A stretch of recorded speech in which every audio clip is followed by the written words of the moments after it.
통일 번영을 여는 북한 전문 통신 NK투데이 공식 팟캐스트 스케치북 75회 방송을 시작합니다.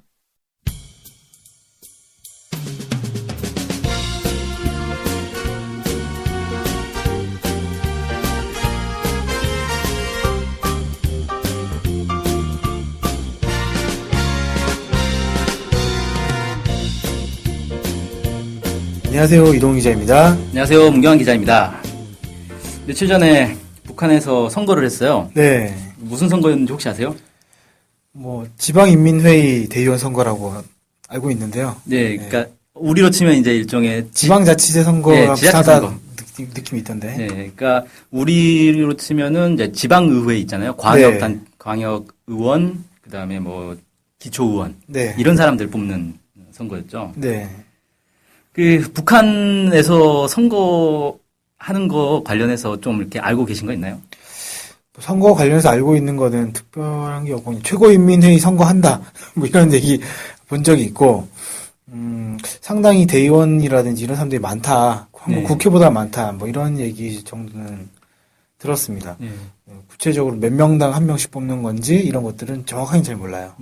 그 북한에서 이제 선거하면은 많은 사람들이 북한 선거 어차피 뭐 100% 찬성 아니냐. 아, 그렇죠. 선거는 요식행위 아니냐. 그 얘기 제일 많죠, 아무래도. 네. 그리고 뭐 다 찬성, 뭐 이 비밀 투표 이런 개념도 없고 그냥 찬성표 안 찍으면 이렇게 눈밖에 나고 뭐 끌려간다. 뭐 이런 식으로 아는 사람들도 많이 있고. 네. 그리고 사실은 가장 많은 사람들은 북한에서 선거하는 것 자체를 잘 몰라요. 그렇죠. 보통 선거 없이 김정은 제1위원장 마음대로 하는 거 아니냐? 아니야? 뭐 이런 식으로 생각하는 분들이 많죠, 아무래도. 네. 그래서 일단은 이제 북한의 선거에 대해서 한번 좀 알아보려고 하는데. 네. 어쨌든 선거를 하긴 한단 말이에요. 네. 네, 이게 어떤 식으로 하냐, 우리하고는 또 뭐가 다른가 이런 것도 좀 알아보려고 그래요. 네. 그 선거를 우리가 왜 합니까? 국민의 대표자를 뽑기 위해서 하는 거죠. 그렇죠. 기본적으로는. 네. 이 마을의 대표자, 뭐 지방의 대표자, 네. 국민의 대표자 이런 네. 사람들을 뽑는 거고, 원래 이제 민주주의 국가가 이렇게 만들어지면서 이 국민들에게 국가의 주권이 있다. 이렇게 딱 규정이 되잖아요. 네. 근데 국민들 한 사람한테 다 주권을 주면 나라가 운영이 안 될 거 아니에요. 그러니까 직접 민주주의를 하는 게 제일 좋은데 사람이 너무 많다 보니까 그 직접 민주주의처럼 하게 되면 감당할 수 없는 사태가 벌어질 수 있는. 그렇죠. 그래서 그런 것들에 대해서 좀 약간 효율적인 부분을 좀 담보하기 위해서 간접 민주주의라는 걸 많이 채택을 하고 있죠. 아무래도. 네, 그렇습니다. 그래서 선거라는 게 원래 이제 국민의 주권을 행사하는 하나의 이제 방법이다. 네. 이렇게 볼 수 있고, 북한도 사실 헌법을 보면은 다 그렇게 비슷하게 나와 있어요. 헌법 4조를 보면은 조선민주주의 인민공화국의 주권은 노동자, 농민, 군인, 근로인텔리를 비롯한 근로인민에게 있다. 근로인민은 자기의 대표기관인 최고인민회의와 지방 각급 인민회의를 통하여 주권을 행사한다. 이렇게 나와 있단 말이에요. 네. 그러니까 약간 우리하고는 다르죠. 우리 헌법 제1조가 뭡니까? 대한민국은 민주공화국이다. 예. 대한민국의 모든 권력은 국민으로부터 나오고. 예, 그렇게 돼 있죠. 네, 예, 아무튼 그래 돼 노래 있죠. 가사를 노래 가사 그 헌법 전문 하고 완전히 똑같진 않더라고요. 예, 근데 그렇게 돼 있어요. 그러니까 뭐가 다르냐면 우리는 그냥 대한민국의 주권은 국민에게 있다. 이렇게 한마디로 정리했는데 북한에서는 헌법을 국민이라고 안 하고 노동자, 농민, 군인, 근로인텔리를 비롯한 근로인민 이렇게 딱 규정했단 말이에요. 네. 그럼 근로인민이 아닌 사람들은 주권이 없다는 거잖아요. 그렇죠. 근로인민이 아닌 사람이 근데 어떤 사람일지 잘 모르겠는데 아무튼 노는 사람들인가? 북한에서는 자본가 이렇게 하지 않을까요? 그러니까 아무래도 좀 다른데 이게 정확하게 뭐냐라고 얘기하기는 좀 이제 복잡할 것 같아요. 뭐 자본가는 이 근로인민이 아니기 때문에 주권을 주지 않는다. 뭐 이런 식으로. 근데 자본가가 없잖아요. 북한에는. 그래서 큰 문제 없지 않을까요? 저기서는. 그러니까 사실은 이제 똑같은 건데 어차피 이게 모든 국민을 다 여기 근로인민이라고 부를 수 있게 돼 있지만 실제로 이제 이렇게 규정한 건 사회주의 국가니까 우리는 자본가를 인정하지 않는다. 이런 차원에서 이렇게 한 것 같고 이게 왜 다르냐면 중국도 똑같은 사회주의 국가인데 중국에서는 자본가를 인정해요. 네. 자본가에게도 주권을 준다라고 명시를 해놨단 말이에요. 네. 그게 언제부터였더라? 그 후진타오 때였나? 그 이전이었던가? 장개석이 강택민. 네, 강택민 때 그때 이제 그 4대 노선인가 그래가지고 4가지 계급 계층에게 주권을 주겠다 뭐 이런 게 있었을 거예요 아마. 아무튼 좀 다르다. 같은 사회주의 국가라고 해도 조금씩 다를 수 있다는 건데 어쨌든 여기 내용을 보면은 이 국민들이 주권을 행사하려면 최고인민회의와 각급 인민회의를 통해서 주권을 행사한다 이렇게 돼 있단 말이에요. 네. 그러니까 최고인민회의나 지방인민회의에 가서 이제 거기에 대의원들을 찍어야 되는 거죠. 그래서 자기 주권을 행사하는 거예요. 대의원을 선출하는 과정이다. 뭐 이렇게 그렇죠. 얘기할 수 있겠네요. 그러니까 우리로 치면 이제 국회의원, 그다음에 기초의원들을 국민들이 손으로 뽑고 그 사람들이 이제 국가의 주권을 이렇게 대행하는 그런 식으로 이제 시스템이 돼 있는 거죠. 네.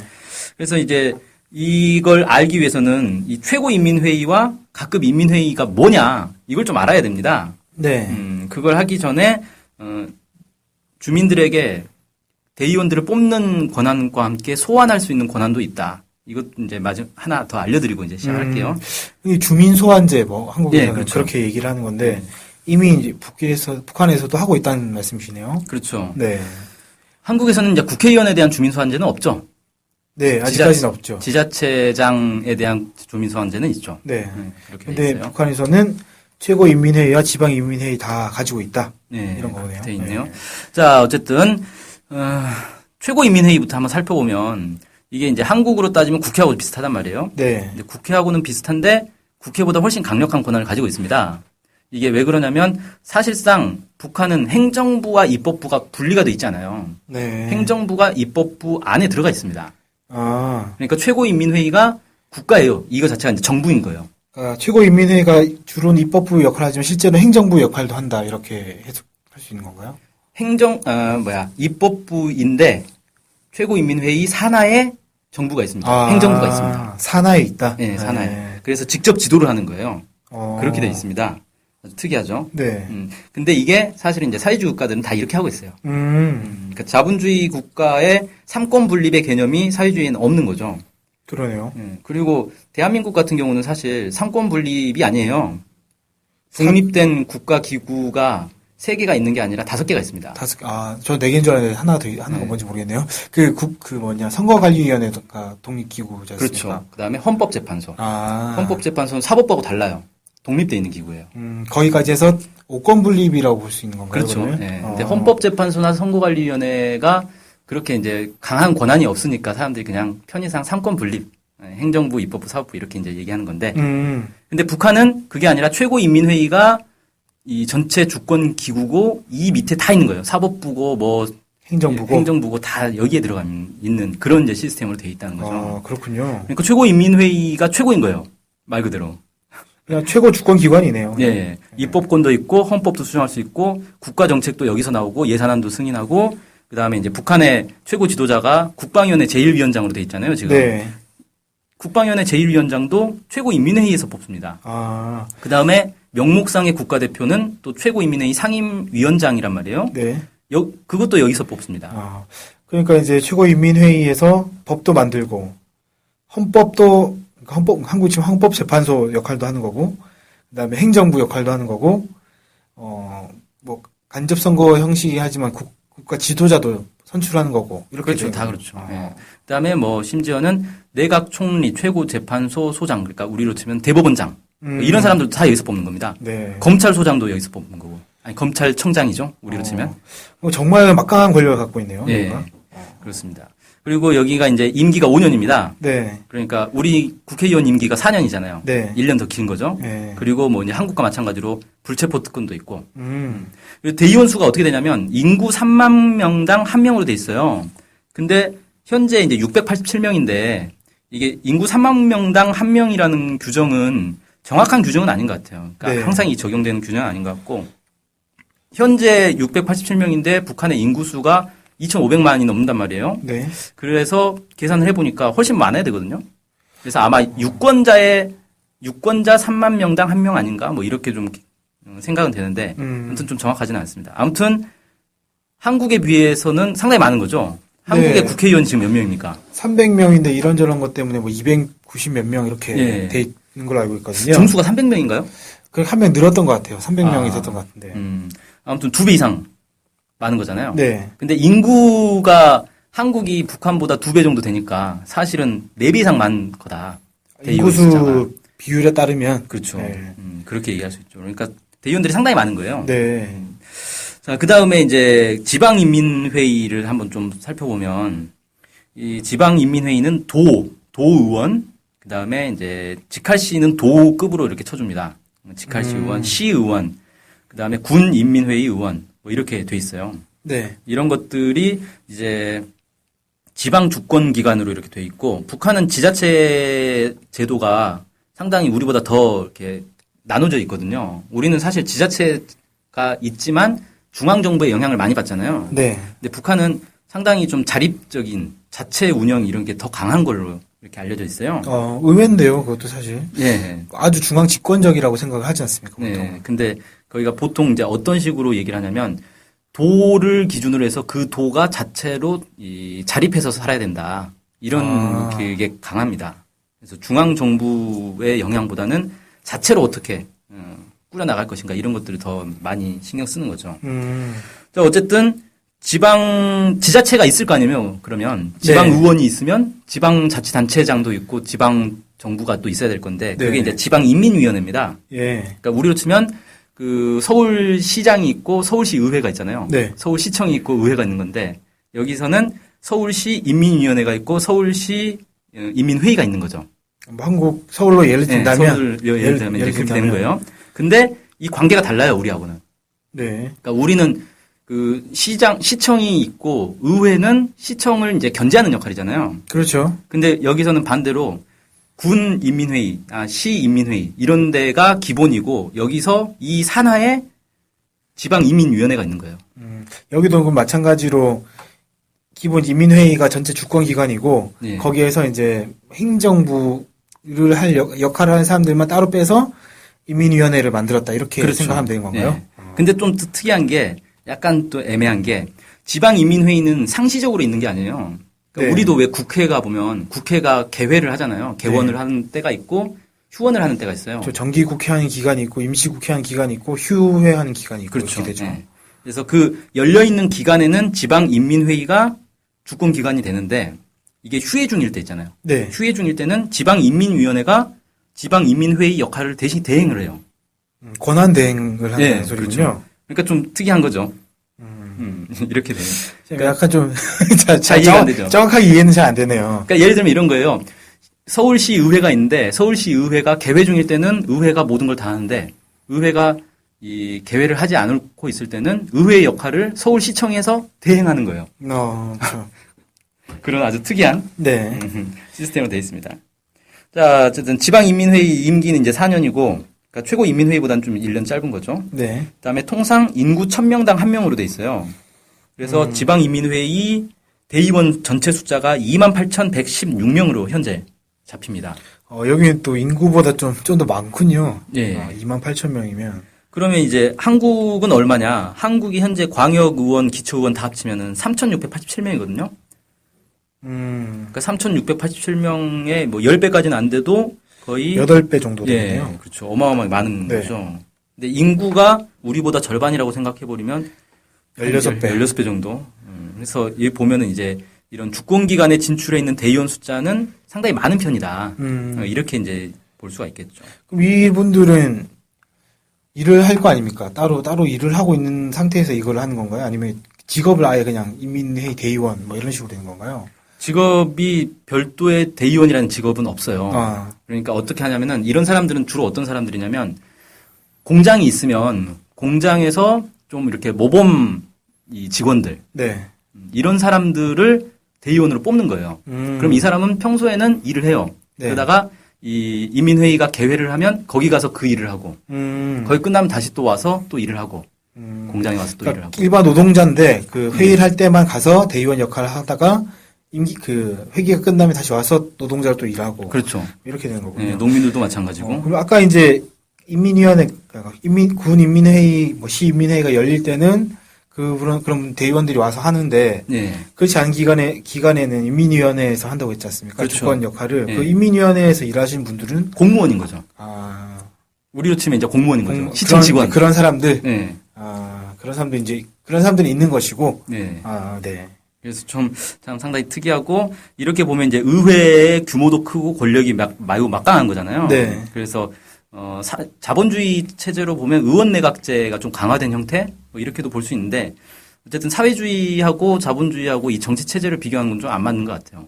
전혀 다른 이 개념에서 출발을 한 거다 보니까 네. 좀 많이 다릅니다. 비교하기가 좀 적절하지는 않아요.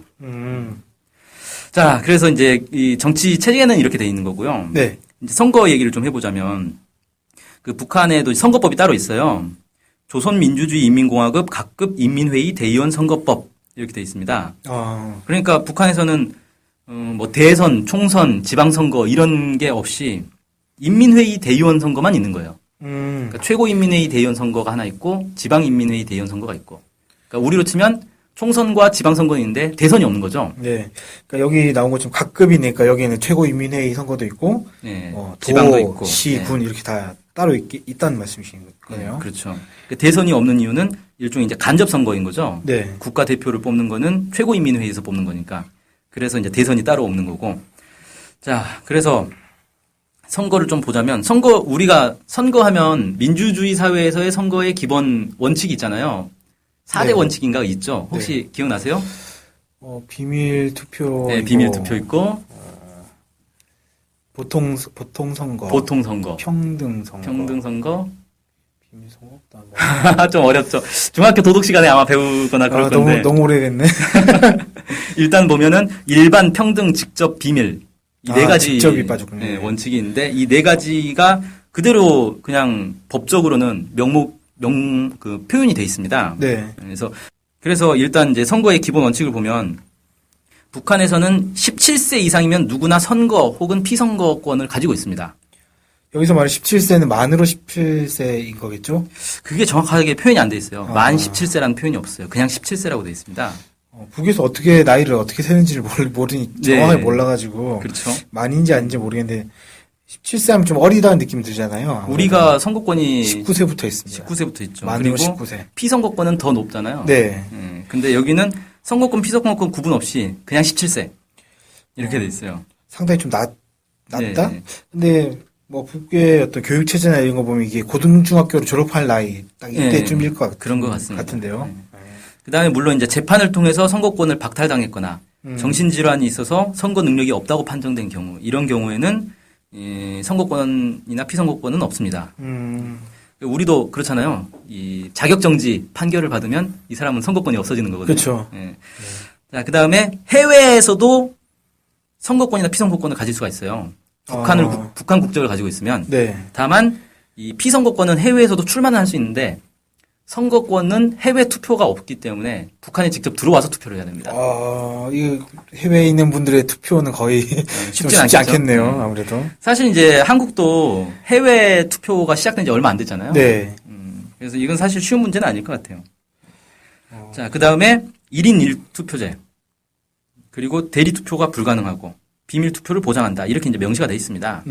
근데 다른 거는 뭐 1인 1투표제 뭐 당연한 거잖아요. 네네. 대부분 나라들이 그렇게 하고 있고, 그 다음에 대리 투표도 당연히 불가능한 거고, 직접 투표해야 되는 거죠. 그러니까 네. 직접 투표, 평등, 일반 투표는 다 되는데, 비밀 투표와 관련해서는 사실 이제 말이 많이 나오는 게, 북한은 사실상 비밀 투표가 안 된다라고 얘기를 하고 있어요. 네. 그렇게 말씀하시는 분들이 많죠. 네. 근데 법으로는 어쨌든 비밀 투표를 보장한다고 명시가 돼 있는데, 실질적으로 어떻게 되는지는 사실 확인하기가 좀 어렵습니다. 우리가 북한에 투표장 직접 가가지고 참관을 할 수가 없기 때문에. 예.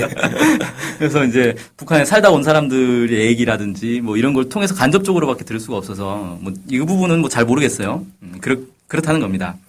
자, 어쨌든 선거 절차를 좀 살펴보면 우리하고 크게 다르지 않더라고요. 그러니까 선거위원회가 구성되는데 여기는 선거위원회가 상시적으로 있지는 않고 네. 선거철에만 있어요. 네. 그러니까 선거가 어차피 4년에 한 번, 5년에 한 번 이렇게 다가오는 거기 때문에 뭐 우리처럼 매년 선거가 있고 그러지는 않습니다. 네. 그래서 선거위원회가 선거철에만 이렇게 딱 조직이 되고 이 선거위원회에서 선거자 명부, 선거인 명부를 공시를 하면 사람들이 그거 보고 뭐 틀린 거 있으면 제기를 하고 이렇게 되고요.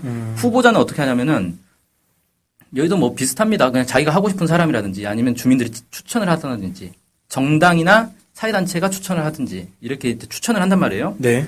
추천이 되면 이 사람들이 선거자 회의에서 이 판단을 내립니다. 그러니까 이 선거자 회의는 뭐냐면은 선거위원회에서 꾸리는 일종의 이제 주민들의 회의예요. 여기서 자격 심사를 하는 거예요. 이 사람이 자격이 있느냐. 근데 자격이라는 게 무슨 어떤 주관적인 판단 이런 게 아니고요.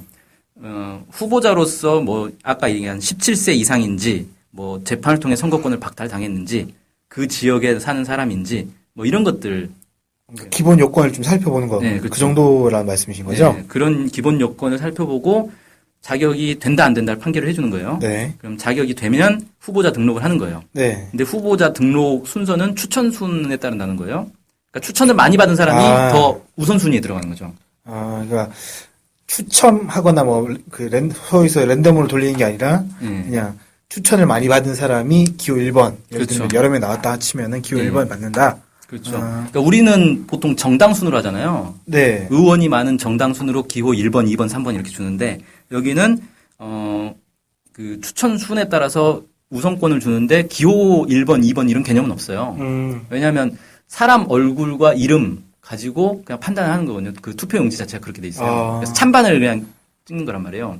그건 이제 후보자가 한 명일 때 그런 네. 거죠. 근데 대부분 이제 후보자가 한 명이고 여러 명이 나오더라도 그냥 이름으로 이렇게 쭉 명시가 됩니다. 기호 1번, 2번이라는 개념 자체는 없어요. 그렇군요. 네. 자, 뭐 아무튼 그렇고 선거운동은 당연히 이제 후보자 등록이 끝나면 선거운동 할 수 있는 거고. 근데 아까 말씀드린 것처럼 대부분 단일 후보로 나옵니다. 단일 후보로 나오고 이 사람들은 추천을 받아서 나온 사람들이기 때문에 대부분 찬반 투표를 거쳐서 거의 100% 당선이 된다고 보면 돼요. 네.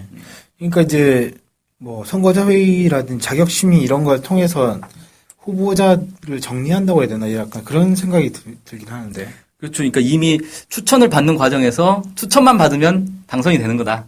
뭐 이렇게 볼 수가 있겠죠. 네. 자, 그다음에 투표장에 이제 참관인이 있는 건 마찬가지고 뭐 선거권 증명서가 있으면 투표할 수 있는데 재밌는 거는 우리는 다른 지역에 가서 투표를 못 하잖아요. 요새는 할 수 있죠. 예, 그걸 하려면 뭐 미리 신청을 한다든지 뭐 그런 게 있어야 되지 않나요? 지금은 어떻게 되죠? 지금은 어떻게 돼 있냐면 전산 처리가 다 돼 있어서 자기 이제 주소지 얘기를 하면 거기에 맞는 그 투표용지가 출력이 돼요. 그게 지난 지방선거 때부터 적용됐던가요? 네, 아마 그랬던 걸로 기억하고 네, 있어요. 최근에 이제 그렇게 네. 됐죠. 근데 여기는 그게 아니라 원래부터 선거권 증명서만 있으면 어느 지역에 가든 투표를 할 수 있게 돼 있는 이런 이제 시스템이더라고요. 네. 그래서 참 이제 이게 뭐 어떻게 하는 건지 전산 처리를 하는 건지 뭐 이런 잘 모르겠는데. 글쎄요, 신기하네요. 제가 지난 선거 때 투표 참관을 좀 했었는데 네. 그때 보니까 일단 이제 그 지역 사람들 그냥 거기서 하면 되는데 그 지역이 아닌 사람들은 말씀드렸듯이 투표용지가 출력이 돼요. 출력이 네. 돼가지고 그걸 가지고 투표를 한 다음에 봉투에 넣어가지고 그거를 이제 집어 넣어서 우편으로 또 이제 보내주는 그걸 거죠. 보내주는 거죠. 네.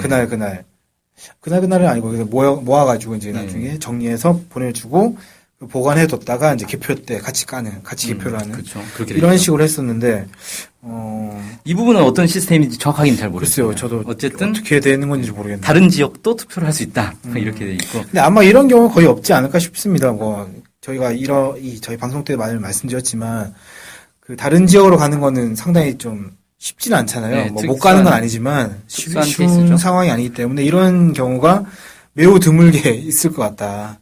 그렇습니다. 그래서 뭐 크게 실무적으로 어렵다 이렇게 느껴지진 않네요. 네. 그 다음에 이동 투표함이라는 것도 있어요. 네. 노약자와 장애인을 위해서 이동 투표함도 운영하게 돼 있고요. 그 다음에 이제 아까 말씀드린 것처럼 이 투표는 대부분 찬반 투표로 가는데 이 희한한 게 찬성의 경우는 별도의 표식을 하지 않고 그냥 투표함에 넣으면 그게 찬성이에요. 반대의 경우는 후보자 이름을 이 펜으로 쓱 그어버립니다. 네. 그럼 그게 반대 투표인 거예요. 그러니까 이게 비밀 투표가 아니다라는 얘기가 이제 나올 수가 있는 게 투표용지를 받아가지고 그 자리에서 바로 투표함에 넣어버리면 끝이라는 거죠. 그러니까 기표소로 들어가서 한번 쭉 긋는 사람은, 그러니까 기표소에 들어간 사람은 저 사람 반대하는 거네? 라는 얘기가 나와버릴 거예요. 그러니까 모든 사람이 기표소를 거치는 게 아니기 때문에 이게 비밀 투표 아니다 이렇게 얘기 나올 수 있다는 거네요. 그렇죠. 그런 것 같은데, 그러니까 정확하게는 저도 모르겠는 게 기표소에 찬성을 하든 반대를 하든 일단 한번 들어가야 되는 건지. 근데 사실 굳이 표시할 필요가 없는데 그냥 바로 투표함에 넣어버리면 되지. 시간 아깝게 뭐하러 또 기표소까지 들어갔다가 다시 나와서 투표함에 넣겠어요. 그래서 일반적으로 찬성할 사람들은 받자마자 그냥 바로 투표함에 넣지 않을까라는 게 이제 추측인데 그러다 보니까 반대하려고 하는 사람은 왠지 튈 수밖에 없는 그렇게 될 수밖에 없겠네요. 네. 그렇습니다. 아무튼 그래서 이제 개표를 하면 이 과반의 찬성을 받은 사람이 당선이 된다. 이렇게 규정이 되어 있고요. 근데 반대가 더 많다. 그럼 당연히 떨어지는 거죠. 네. 특이하게는 후보자가 2명 이상 나왔는데 동점을 받는다. 그럼 다 낙선이에요. 아, 희한하죠. 그렇군요. 그러면 이제 한 명이 나왔을 때 찬성표와 반대표가 같으면 그 사람도 낙선이 되는 건가요? 과반이라고 돼 있으니까 절반을 넘어야 되는 거니까 네. 아마 낙선이 되지 않나 싶은데 정확하게는 잘 모르겠습니다. 아. 정확하게 50%딱 받으면 이게 당선인지 낙선인지는 잘 모르겠네요. 과반이라고 하면 일단 넘어야 되니까 50.01이 되든 02가 되든 돼야 그렇죠. 되는 건데 네. 그 부분은 하지만 이제 후보자들 둘이 나왔을 때는 같으면 이제 둘 다 떨어진다. 네, 그렇죠. 이건 확실하다. 예. 자, 뭐 어쨌든 근데 그런 경우는 제가 알기로는 없는 걸로 알고 있습니다. 왜냐하면 거의 대부분 단일 후보이기 때문에 단일 후보인데다가 90% 이상의 높은 지지율을 받아서 찬성을 받아서 당선이 되기 때문에 네. 그런 경우가 없고 그러다 보니까 이제 말이 나오는 거예요. 야, 100% 투표? 그러면 이제 이건 진짜 독재구나. 그래서 우리도 흔히 이제 선거를 했는데 몇몇 지역에서 어떤 특정 후보가 매우 높은 지지를 받는 경우 있잖아요. 막 90% 찬성 뭐 이런 거 받는 경우가 있잖아요. 그렇죠. 그래서 일종의 이제 뭐 지역 정당, 뭐 지역 감정 뭐 이런 이제 표현들이 막 나오는데 그런데 보면서 야, 저희가 무슨 공산당 지역이냐? 어떻게 저렇게 90%가 넘게 찬성이 나오냐? 뭐 이런 이제 얘기들을 많이 한단 말이에요. 네. 그래서 마치 압도적 지지를 받는 문화 자체가 이 사회주의 아니 뭐 독재 뭐 이런 이미지가 좀 많이 가지고 있는데 네. 사실 근데 한 지역에서 압도적인 지지가 나온다고 해서 그걸 독재라고 표현하기는 좀 어렵지 않습니까? 그건 이제 그렇게 나오게 된 이유나 이런 것들을 살펴봐야지 이것이 이제 문제가 있는 건지 아닌지를 판단 내릴 수 있는 거잖아요. 그렇죠. 예. 그러니까 쉽게 말해서 그냥 다 아는 거니까 얘기를 하자면 이 흔히 이제 민주당 있잖아요. 네. 민주당 쪽의 후보들이 호남 지역에서 압도적인 득표를 한단 말이에요. 네. 그리고 이제 뭐 지금 뭐죠? 새누리당인가요? 네. 새누리당 쪽 뭐 이제 이런 쪽은 영남에서 보통 당선이 많이 되는데 거긴 그렇게까지 압도적이진 않아요. 네. 예. 근데 어쨌든 우세하긴 하죠. 네. 근데 약간 다른 거잖아요. 호남에서는 거의 막 90% 이상 나오는 경우 많이 봤거든요. 그렇죠. 그러다 보니까 사람들이 뭐야 저기는 뭐 공산 집단이야 뭐 이런 이제 얘기들을 많이 한단 말이에요. 근데 그게 사실 이제 역사적인 그 맥락이 있는 거잖아요. 그렇죠. 호남 지역에서 그렇게 득표율이 나오는 이유가 있는 거니까 그런 거 생각 안 하고 그냥 단순히 득표율만 보고 90%가 넘어 독재네 뭐 이렇게 얘기하는 건 좀 약간 무리스럽다. 네. 그건 좀 오버인 것 같다라는. 그러니까 그 수치만 보고 평가하면 안 된다는 거고. 예를 들면 저 학교에서 학생회 선거를 하게 되면 거기 뭐 100% 투표를 하진 않지만 한 50, 한 2, 3% 투표를 하고 지지율 한 90% 된단 말이죠. 뭐 요새 단일 후보면 그렇죠. 요새는 좀 떨어지긴 했는데 지지율도. 근데 과 단위 같은 경우에는 과 학생 같은 경우는 100% 찬성 나오는 경우도 뭐 아주 가끔씩 있고. 사실 단일 후보인데 그 당선이 안 되면 학생회를 못 세우는 거잖아요. 그렇죠. 학교 학생들 입장에서는 좀 부족해 보이더라도 그래서 세우는 게 낫지. 진짜 나쁜 놈 아니면 뭐 그런 것도 있고 그다음에 어지간하면 아는 사람들이 많기 때문에 특히 그렇죠. 과 규모가 작다 보면 어지간하면 얼굴 다 알고 나 쟤 알아. 쟤 뭐 그나마 그래 없는 것보다 낫지 하고 반대할 이유가 없어요. 에서부터 쟤 정말 뛰어난 애야. 뭐 여러 가지 평가 있을 수 있는데 그런 건 대충 보면 90% 이상은 찬성을 하지 않습니까? 이런 걸로 치면은 아니 애초에 후보 나올 때 될 만한 사람이 후보로 나오지 되지도 않을 만한 사람이 그냥 물론 이제 미친 척하고 나오는 그런 이제 사람들도 있긴 있는데 대부분은 될 만한 사람을 사람들이 추천하고 야 너가 학생회 좀 해봐라 잘할 것 같다 이렇게 추천해서 그런 사람들이 되는 거잖아요. 네. 후보로 나올 때 자기가 하고 싶어가지고 나오는 사람보다는 뭐 딱히 자기가 하고 싶다기보다는 남들이 너가 잘하니까 너가 좀 해봐라라고 설득을 해서 나가는 경우가 많아서 사실 인물 검증이 나오는 과정에서 어느 정도 되는 거죠. 뭐 사실 북한의 선거가 이런지는 잘 모르겠습니다만 어찌됐건 그런 맥락 학생회 선거 때 90% 찬성이 나온 이유 또는 전라도 지역에서 특정 정당이 90% 이상의 찬성이 나오는 이유 뭐 이건 대선 경우이긴 하지만 이런 것들을 살펴보면 이해가 되잖아요. 이제 이런 것들도 우리가 좀 더 북을 더 잘 아는 과정에서 이해를 더 할 수 있지 않을까라는 생각도 약간 들긴 하네요. 하긴 근데 그 북한에서 그런 이제 압도적인 찬성률이 나오는 거랑 한국에서 이제 뭐 특정 지역이라든지 아니면 무슨 이제 특정 경우에 뭐 학생회 선거를 한다거나 이런 거하고 같은 이유에서 그렇게 나오는지는 뭐 알 수가 없는 네, 거고요. 그건 뭐 알 수가 네. 없죠. 네. 그 이제 보면은 북한을 우리가 흔히 이제 독재 국가다 이런 식으로 얘기를 많이 하는데 북한의 헌법에 보면 독재 국가 맞다라고 나와요. 아. 그게 참 상당히 뜬금없죠. 근데 국호는 사실 민주주의 인민공화국이지 않습니까? 네, 그러니까 아니 민주주의라고 했다가 갑자기 또 독재라고 했다가 어떻게 돼 있냐면요. 북한 헌법 11조에 보면은 조선민주주의인민공화국은 조선노동당의 영도 밑에 모든 활동을 진행한다라고 돼 있어요. 네. 그러니까 여기는 조선노동당이 국가를 지도한다라는 게 헌법에 명시가 돼 있어요. 헌법에 이 당이 여당이다. 라고 그냥 집권당이다라고 네. 규정이 돼 있는 거예요. 네. 그 다음에 12조에서는 국가는 계급 노선을 견제하며 인민민주주의 독재를 강화하여 내외 적대 분자들의 파괴책 활동으로부터 인민주권과 사회주의 제도를 굳건히 보위한다. 라고 돼 있단 말이에요. 그래서 우리는 독재를 한다.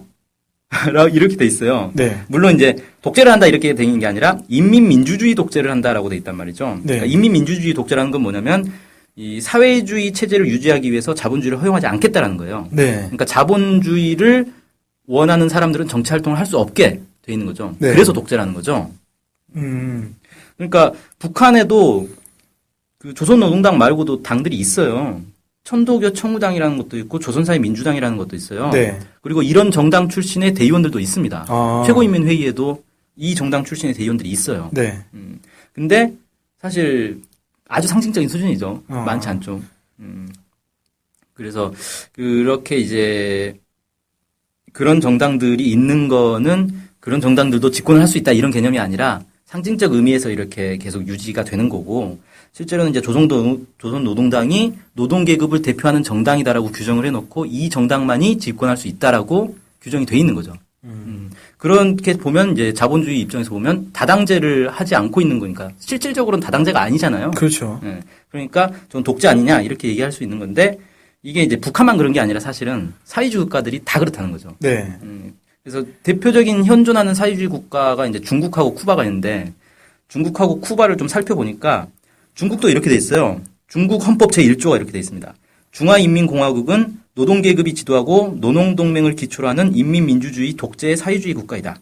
사회주의 제도는 중화인민공화국의 근본 제도이다. 어떠한 조직이나 개인이 사회주의 제도를 파괴하는 것을 금지한다. 그래서 여기서도 인민민주주의 독재 국가다 우리는 네. 이렇게 딱 명시한 거죠. 네. 그리고 중국 공산당이 이 나라를 영도한다라는 게 헌법 조문에는 안 나오는데 그 서문에 그렇게 나와 있습니다. 아. 서문에 이 조선공산당이 나라를 영도한다 이렇게 딱 돼 있단 말이에요. 그리고 중국의 정치 체제도 보면 북한하고 거의 비슷한데 명칭만 달라요.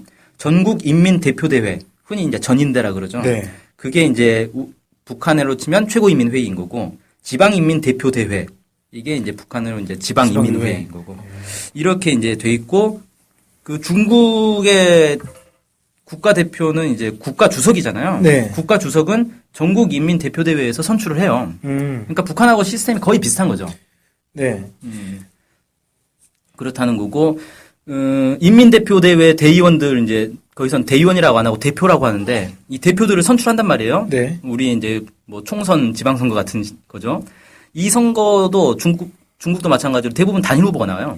그리고 찬반 투표 형식으로 되고 뭐 당연히 압도적 찬성률로 당선이 되죠. 네. 그러니까 중국도 사실 북한하고 이런 선거 문화 이런 건 거의 비슷하다는 거죠. 그다음에 이제 쿠바도 살펴보면 쿠바도 명칭만 좀 다른데 인민주권 민족회의라는 게 쿠바의 이제 주권 기구입니다. 여기 대의원들을 국민들이 투표로 뽑으면 여기 대의원들이 국가 지도자인 국가평의회 의장을 선출하는 거예요. 네. 그리고 이 인민주권 민족회의의 대의원을 후보를 지명하고 선거운동하는 거는 쿠바 공산당만 할 수 있게 돼 있어요. 그럼 여기는 아예 다른 뭐 예를 들면 다른 당은 후보 지명할 권리가 없어요. 북한 같은 경우에는 천도교 청우당이나 조선사회 민주당이 있으면서 거기서도 어쨌든 대의원 후보를 낼 수는 있는데 쿠바는 아예 그것도 안 된다는 네, 거예요. 그냥 쿠바 공산당만 할 수 있다 이렇게 돼 있는 네. 거예요. 그러니까 보면 이제 집권당의 지위를 헌법으로 규정을 한다라든가 단일 후보에 대한 찬반 투표 형식으로 주권이 행사된다거나 간접 선거 방식으로 국가 지도자를 선출한다거나 이런 것들이 사회주의에선 일반적인 형태라는 거죠. 그리고 이걸 이제 우리 자본주의 사회에서 볼 때는 좀 독재다. 다당제가 아니고 정권 교체가 불가능하고 특정 정당에서 후보를 추천하면 거의 무조건 당선될 수밖에 없는 사회. 네. 독재 사회다. 이렇게 인식할 수 있는데 사회주의 사회에서는 또 이제 거기 사는 사람들은 이게 당연한 거고 이게 정상적이고 이게 민주주의다라고 얘기를 한단 말이에요. 네. 그래서 그런 것들 이제 충돌한다. 그러니까 사실 이제 인민민주주의 독재에 대해서 어떻게 볼 거냐, 뭐 이런 느낌도 약간 드는데, 예, 방금 그렇죠. 얘기 듣다 보니까, 결국에는 사실 독재라고 하지 않습니까? 그러니까 인민을 위한 독재를 한다 이런 뜻인 것 같거든요. 그냥 듣기에는. 우리가 흔히 독재라고 하면 원래 이제 1인을 그렇죠. 위한 혹은 이제 일당을 위한 독재. 네. 1인 독재, 일당 독재 이런 식으로 표현하잖아요. 네. 근데 어쨌든 뭐 사회주의 국가들은 인민을 위한 독재를 한다라고 이제 표명을 하고 있는 거죠. 참 이제 어렵습니다. 아무래도 우리가 그래서- 그 동네 사는 게 아니다 보니까. 그래서 저는 어떻게 생각하냐면요. 사회주의나 자본주의나 다 나름의 이제 자기들의 정치 체제에 대한 이 우월감 이런 걸 가지고 있단 말이에요. 네. 자기들이 더 우월하다라고 얘기를 한단 말이죠. 네. 근데 그걸 가지고 자본주의 사회에서는 너넨 독재야. 사회주의 사회에서는 너네는 자본 독재 아니냐. 자본가들이 독재하는 거 아니냐. 이런 식으로 또 이제 비난을 한단 말이에요. 네. 서로 그거가 싸우는 거야. 뭐 그냥 자기들 체제를 지키기 위해서 그렇게 하는 거니까 그냥 그러려니 하고 그들은 그들 나름대로의 어떤 이제 정치 체제를 가지고 있고 그것을 상당히 이제 자부심을 가지고 있더라. 뭐 이런 거고 저는 이제 이 얘기를 중국이나 쿠바 얘기를 한 건 뭐냐면 북한이 마치 다른 사회주의 국가들하고 또 다르게 아주 독특한 정치 체제를 가지고 있다라고 흔히들 생각을 하지만 실제로 보면은 다른 사회주의 국가들과 크게 다르지는 않더라는 거예요. 정치 체제가. 그걸 이제 확인해 보기 위해서 다른 사회주의 국가들하고도 좀 비교를 해본 겁니다. 네. 그래서 이제 제가 이 그 기사를 보고 사람들이 그런 지적을 하는 사람들도 있더라고요. 다른 사회주의 국가들하고 같다고 해서 독재가 아닌 건 아니지 않느냐. 그래도 독재는 독재지 않느냐. 네. 저는 자본주의 시각에서 보면 독재라고 보는 게 맞다고 봐요. 네. 근데 또 이제 자기들 자체로 사회주의 국가들 사이에서는 그건 독재가 아니다라고 얘기하는 거니까 그건 이제 그들이 자기들 체제를 그렇게 생각하는 걸 뭐 존중할 필요는 있다. 상당히 많은 내용을 준비를 하셔가지고 목이 아프실 것 같습니다. 아, 예. 괜찮습니다. 오늘 정말 고생이 많으셨습니다. 네, 오늘 방송은 여기서 마치도록 하겠습니다. 네, 감사합니다.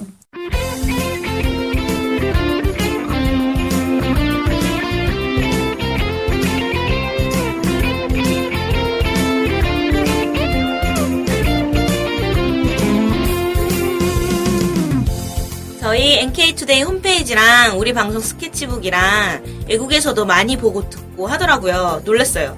네. 해외 동포들께서도 통일에 관심이 많으시거든요. 네. 그래서 혹시나, 해외 동포분들이 우리 NK투데이를 후원하고 싶을 것 같은데, 뭐, 혼자만의 생각인가요? 네, 방법이 없을까요? 그래서 준비했습니다. 요즘은 페이팔로 손쉽게 외국에 돈을 보낼 수 있습니다. 아, 페이팔. 그런 게 있습니까? 어떻게 하면 되는 거죠? 네, NK투데이 홈페이지에 오시면 배너가 있습니다. 아니면 페이팔 홈페이지에서 저희 이메일 주소 nktoday21@gmail.com으로 보내시면 됩니다. 와, 이렇게 간단하고 좋은 방법이 있군요. 아무튼 해외 동포 여러분들의 많은 후원 부탁드립니다.